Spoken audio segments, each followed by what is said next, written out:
हर्षवर्धन त्रिपाठी, हर्षवर्धन जी कहां कहां बदलेंगे इंडिया, बताइए। टीम इंडिया जब ग्राउंड पर मैच खेलेगी, अभी तो इंडिया इंडिया नारा लगता है, क्या वो भी बदलवाएंगे क्या हर्षवर्धन जी?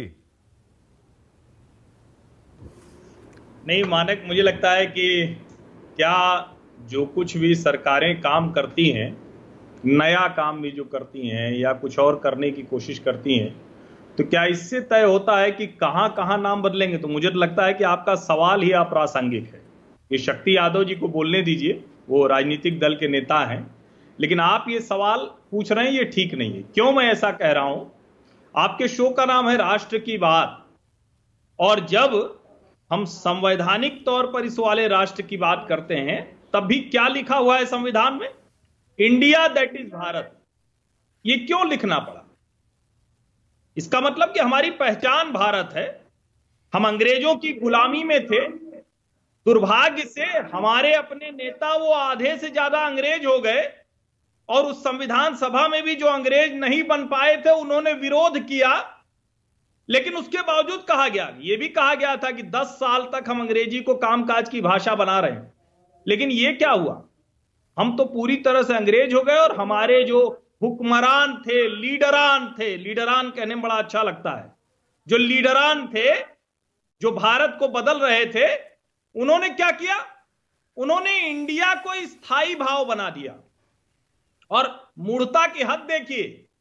कुछ लोग कहते हैं कि अरे इंडिया नाम पे स्कीम है, इंडिया नाम पे क्यों खुश हो जाते हो अगर भारत नाम ही रखना है तो? अरे भाई, किसी वजह से हमारा नाम बदल कर कोई कुछ कर दे, कुछ अनुवाद कर दे, तो हम अपने ऊपर गर्व करना बंद कर देंगे क्या? हमें जिस नाम से जाना जाए, पहचाना जाए, कहा जाए, हम गर्व करेंगे। लेकिन जब इस देश की बात आएगी, तो हमारा नाम, हमारी पहचान भारत है। उत्तरम यत् समुद्रस्य हिमाद्रेश्चैव दक्षिणम वर्षम तद भारतम नाम भारती यत्र संतति। यानी संविधान से लेकर विष्णु पुराण के इस श्लोक तक, और इस देश के कौन, जिनको हम राष्ट्रपिता कहते हैं, महात्मा गांधी, क्या कहते थे? वो प्रतिदिन भारत बनाने की बात करते थे। कहीं उनकी एक, जो शाम को वो प्रवचन करते थे रामधुन के साथ, एक कोई ऐसा उद्बोधन निकाल कर दिखा दीजिए जहां उन्होंने इंडिया बनाने की बात कही हो, और उनके नाम पर बनी, उनसे उधार लेकर परिवार में पार्टी बन गई, स्वतंत्रता सेनानियों की पार्टी बनी कांग्रेस। क्या इसीलिए क्योंकि उनके मूल में गड़बड़ हो गई, इंडियन नेशनल कांग्रेस हो गया? जो क्षेत्रीय पार्टियां भी हैं, उन्होंने भी इस बात का ख्याल रखा। राष्ट्रीय जनता दल नाम है, अंग्रेजी हिंदी सब में वही आता है। समाजवादी पार्टी होती है, बहुजन समाज पार्टी होती है, भारतीय जनता पार्टी होती है। आप कैसी बात कर रहे हैं? हम अपने मूल को अगर इंडिया किसी ने अनुवाद करके उसको कर दिया, तो हम ये पूछे कि कहां कहां बदलेंगे? अरे भाई, तो ये याद बताइए, इंडिया से भारत करने की चुनाव से 6 महीने पहले क्यों आई है? पहले क्यों नहीं किया? 9 साल हो गए सरकार को, 6 साल 7 साल वाजपेयी जी की सरकार को, तब क्यों नहीं किया? बड़ा सुंदर आपने प्रश्न किया मानक जी। अब इसका भी जवाब सुन लीजिए। इस देश में आज भी जब किसी को कहना होता है कि संयुक्त राष्ट्र संघ में हिंदी में कोई भाषण, तो अटल बिहारी वाजपेयी याद आते हैं, उसके बाद सुषमा स्वराज याद आती है। आज भी दुनिया के किसी हिस्से में हिंदी में गर्व के साथ कोई व्यक्ति बोलता खड़ा दिखता है, तो प्रधानमंत्री नरेंद्र मोदी याद आते हैं। और दुनिया भर के राष्ट्राध्यक्ष अगर हिंदी में, जिसको कहें कि संदेश भेजने लगे, तो इसी 9 साल 9.5 साल के कार्यकाल में याद आते हैं। क्यों ऐसा हुआ? क्योंकि इस सरकार को अपने मूल का, अपने मैंडेट का, अपने एजेंडे का, जिस लिए चुनकर आए हैं वो पता है।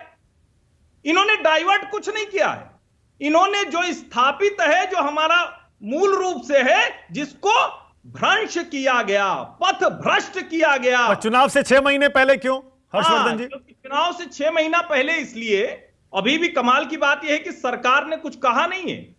यह प्रतिक्रिया इतनी तीखी तो तब आ गई जब भारत के राष्ट्रपति ने अपना सिर्फ एक कहें कि न्योता भेज दिया है, चिट्ठी में नाम अपना असली लिख दिया है, अनुवाद वाला नहीं लिखा है। हर्षवर्धन जी, ओके, हर्षवर्धन जी, ओके, थोड़ा सा जरा विश्लेषण भी करिए अब, और मुझे बताइए, क्या यह इसलिए नहीं है क्योंकि विपक्षी गठबंधन ने अपना नाम इंडिया रख लिया?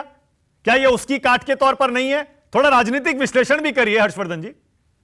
देखिए, आपने मुझसे जो सवाल पूछा तो उसका जवाब मैंने दिया। अब आप मुझसे राजनीतिक विश्लेषण की बात कर रहे हैं, तो मैं उसका जवाब दूंगा। हाँ, देखिए, जब आप कहते हैं कि इंडी अलायंस यानी इंडिया जिसका शॉर्ट फॉर्म हो जाता है, उसकी वजह से यह भारत रख दिया।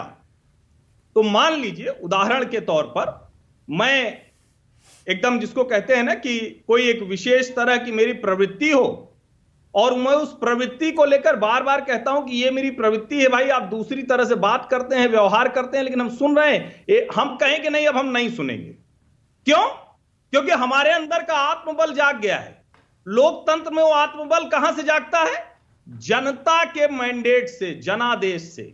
इस सरकार को जनादेश से, और इस सरकार ने जनता के मन को धीरे धीरे उस तरफ किया है। यह आशुतोष जी की चिंता जायज है, जो वो कह रहे हैं ना कि जिधर जा रहे हैं वो असली चिंता। हां भाई, राम मंदिर बन गया, असली चिंता है। इस देश के सेकुलर नहीं बनने देना चाहते थे, 370 हटा दिया, चैलेंज करके हटाया। देश चाहता था, सेकुलर नहीं चाहते थे। अभी भी रोना रो रहे हैं, अभी भी सर्वोच्च न्यायालय में आज 16 दिन के बाद बहस खत्म हुई है, और सबका मुंह जो है ना, हमारे यहां कहते हैं कि एकदम मुंह नेनुआ हो गया, अवधि में कहते हैं मुंह नेनुआ हो गया, सूख गया एकदम से। वही हो गया, मुंह नेनुआ हो गया है देश के सेकुलरों का हाल। क्यों? क्योंकि 16 दिन की बहस में हर दिन चीफ जस्टिस ऑफ इंडिया ने कपिल सिब्बल को फटकार लगाई है। कपिल सिब्बल कह रहे थे कि हम वहां प्लेबिसाइट कराएंगे। वहां एक आज जो आदमी कह रहा था पाकिस्तान जिंदाबाद का नारा लगाने वाला, वो आज शपथ पत्र भरा है। ओके, आप देखिए देश बदला है। ओके आशुतोष, आप पूछेंगे कि अभी क्यों किया? हाँ। तो बिल्कुल ये बहस कराइए मानक जी, राजनीतिक लाभ भारतीय जनता पार्टी को मिलेगा। ठीक है, ओके।